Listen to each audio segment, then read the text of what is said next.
ఆసిఫాబాద్ జిల్లాలో auto driver దాడిలో తీవ్రంగా గాయపడి గాంధీ ఆసుపత్రిలో చికిత్స పొందుతున్న మహిళను పరామర్శించిన మంత్రి సీతక్క.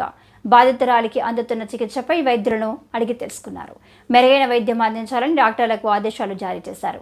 ఆసుపత్రి నుంచే జిల్లా ఎస్పీతో మాట్లాడిన మంత్రి సీతక్క బాధిత మహిళ కుటుంబానికి అండగా ఉంటామని సీతక్క హామీ ఇచ్చారు. నిందితులు ఎంతటి వారైనా వదిలిపెట్టేదే లేదని, దాడి ఘటన వెలుగులోకి రాగానే నిందితుడిని అరెస్ట్ చేశామని సీతక్క తెలిపారు. నిందితుడికి కఠిన శిక్ష పడేలా ఇప్పటికే చేపట్టామని సీతక్క అన్నారు.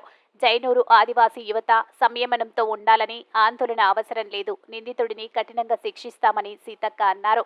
బాధితురాలికి న్యాయం చేస్తాం, మెరుగైన వైద్యం అందిస్తాం అని ఆందోళన వద్దు, దోషులను కఠినంగా శిక్షిస్తామని సీతక్క తెలిపారు. వారి యొక్క ఆరోగ్య స్థితిగతులు తెలుసుకొని ఫర్దర్ గా ఇంకా మంచి ట్రీట్మెంట్ జరగాలని కోరుకోవడం జరుగుతుంది.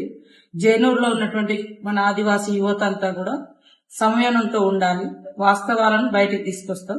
అమ్మ మాత్రం ఇప్పటి వరకు ఆమె మీద గాయాలు కొట్టిందని చెప్పింది.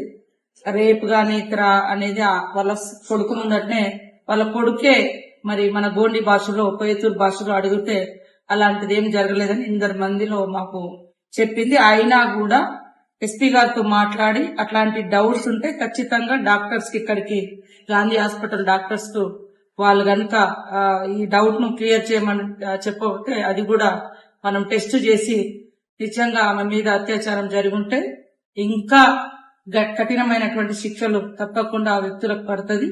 ఎవరైనా ఎంతటి వారైనా ఆడవాళ్ల మీద, అమాయకుల మీద లేదా ఇట్లాంటి అఘాయిత్యాలకు పాల్పడేటువంటి వారిని కఠినంగా శిక్షిస్తాం.